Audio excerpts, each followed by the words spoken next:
December 17, 2022ರಂದು Pakistan ಪರ ಘೋಷಣೆ ಕೂಗಿದ ಪ್ರಕರಣ ಸಂಬಂಧ ಬಿಜೆಪಿ ಕಾರ್ಯಕರ್ತರನ್ನು ಪೊಲೀಸರು ಬಂಧನ ಮಾಡಿದ್ದಾರೆ. ಮಂಡ್ಯದ ಡಯಕಾನಪುರ ಗ್ರಾಮದ ನಿವಾಸಿ ರವಿಯನ್ನು ಪೊಲೀಸರು ಅರೆಸ್ಟ್ ಮಾಡಿದ್ದಾರೆ. ಪಾಕ್ ವಿದೇಶಾಂಗ ಸಚಿವನ ವಿರುದ್ಧ ಧರಣಿ ವೇಳೆ ಘೋಷಣೆ ಕೂಗಲಾಗಿತ್ತು. 2022 ಡಿಸೆಂಬರ್ 17ರಂದು ಧರಣಿ ನಡೆಸಲಾಗಿತ್ತು. ಪಾಕಿಸ್ತಾನ್ ಜಿಂದಾಬಾದ್ ಎಂದು ರವಿ ಘೋಷಣೆ ಕೂಗಿದ್ದ.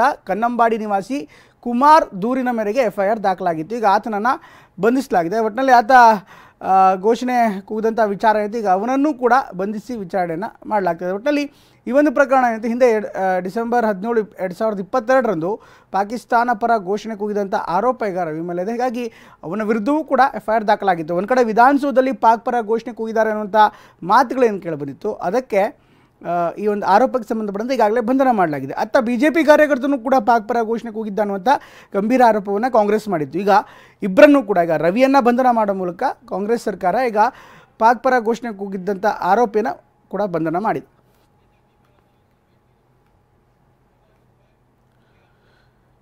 ಇನ್ನು ಪಾಕಿಸ್ತಾನ ಪರ ಘೋಷಣೆ ಕೂಗಿದ ಯೋಗೇಶ್ ಎಕ್ಸಾಟಿಕ್ ವೆಜಿಟೇಬಲ್ ಕೃಷಿಯಲ್ಲಿ ಎಕರೆಗೆ 5 ಲಕ್ಷ ಗಳಿಸ್ತಿದ್ದಾರೆ.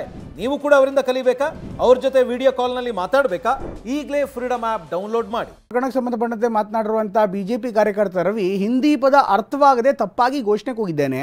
ನನ್ನ ಕತ್ತು ಕೂಯ್ದರೂ ಪಾಕಿಸ್ತಾನಕ್ಕೆ ಧಿಕ್ಕಾರ ಹೇಳ್ತೇನೆ ಅಂತ ಮಂಡ್ಯದಲ್ಲಿ ಕ್ಷಮೆಯಾಚನೆ ಮಾಡಿದ್ದಾರೆ. ನಾನೊಬ್ಬ ರೈತ, ಬಾಯಿ ತಪ್ಪಿನಿಂದ ಆದಂಥ ತಪ್ಪನ್ನು ಕ್ಷಮಿಸಿ ಅಂತ ಕೇಳಿದ್ದಾರೆ. ಒಬ್ಬ ರೈತ ಭಾನುವಾರ ದಿನ ಒಂದು ಚಳುವಳಿಗೆ ಮೋದಿ ಸಾಹೇಬರಿಗೆ ಗೋದಾವರಿ ಅಂತ ಮಂಡ್ಯ ಚಳುವಳಿಗೆ ನಾನು ಬಂದಿದ್ದ ರೈತ. ಜಿಂದಾಬಾದು ಮುರ್ದಾಬಾದು ಅಂತ ಹಿಂದಿಲಿ ಮಾತಾಡ್ತಿದ್ರು, ಜೈಕಾರ ಹೋಗ್ತಿದ್ರು. ನಾನು ಏನಿದ್ರು ಭಾರತಕ್ಕೆ ಜೈ, ಪಾಕಿಸ್ತಾನಕ್ಕೆ ಧಿಕ್ಕಾರ, ಭಾರತ ಮಾತೆಗೆ ಜೈ, ಪಾಕಿಸ್ತಾನಕ್ಕೆ ಧಿಕ್ಕಾರ ಅಂತ ಕೂಗುತ್ತಕ್ಕೆ ಮುಂದಾಬಾದು ಇಂದಾಬಾದು ಅಂತ ಹಿಂದಿಲೇನೋ ಎರಡು ಮಾತು ತೊದಲು ಮಾತಲ್ಲಿ ಏನೋ ಅಂದ್ಬಿಟ್ಟಿದ್ದಾನಂತೆ. ನಿಜ ಕೂಡ ಗೊತ್ತಿಲ್ಲ. ಮಂಡ್ಯ ಸಾಹೇಬರು SP ಸಾಹೇಬರು DC ಸಾಹೇಬರು ನನ್ನ ಮೇಲೆ ಕರುಣೆ ತೋರಿ ಹಿಂದಿಲಿ ಜೈಕಾರ ಕೂಗಿರೋದು ಏನು ಗೊತ್ತು ನನಗೆ ಅರ್ಥ ಅಲ್ಲ. ಆ ಗಾಬಲಿ ಏನೋ ಕೂಗ್ಬಿಟ್ಟಿನಿ, ತಪ್ಪಾಯಿತು, ಕಮ್ಮಿ ಕೇಳ್ತೀನಿ. ನಾನು ಹಿಂದೂ BJP ಕಾರ್ಯಕರ್ತ, RS ಕಾರ್ಯಕರ್ತ. ದೇವರು ನನ್ನ ಕೆತ್ತ ಕುಯ್ಕೊಂಡ್ರೆ ಪಾಕಿಸ್ತಾನಕ್ಕೆ ಧಿಕ್ಕಾರ, ಭಾರತ ಮಾತಿಗೆ ಜೈ. ನಾನೊಬ್ಬ ರೈತ.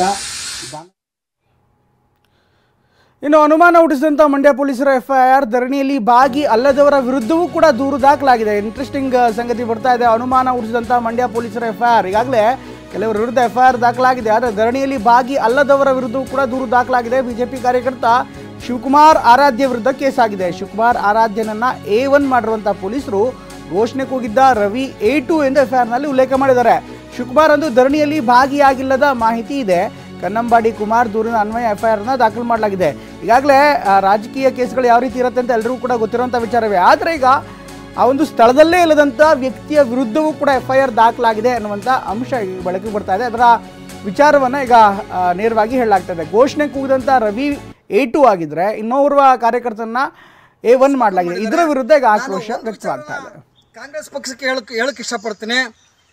ನೋಡಿ, ನಮ್ಮ ಕತ್ತನ್ನ ನಮ್ಮ ಎದೆನ ಸಿಗಿದ್ರೂ ಕೂಡ ಭಾರತ್ ಮಾತಾಕಿ ಜೈ ಅಂತ ಹೇಳ್ತೀವಿ ಹೊರತು ಪಾಕಿಸ್ತಾನಕ್ಕೆ ಜೈ ಅಂತ ಹೇಳಲ್ಲ. ಈ ಒಂದು ಸಣ್ಣ ವಿಚಾರ ಸಣ್ಣ ಮಕ್ಕಳಿಗೂ ಗೊತ್ತಾಗುತ್ತೆ. ಅಂಥದ್ರಲ್ಲಿ ಈ ಭ್ರಷ್ಟ ಕಾಂಗ್ರೆಸ್ನವ್ರಿಗೆ ಈಗ ಗೊತ್ತಾಗಲಿಲ್ಲ.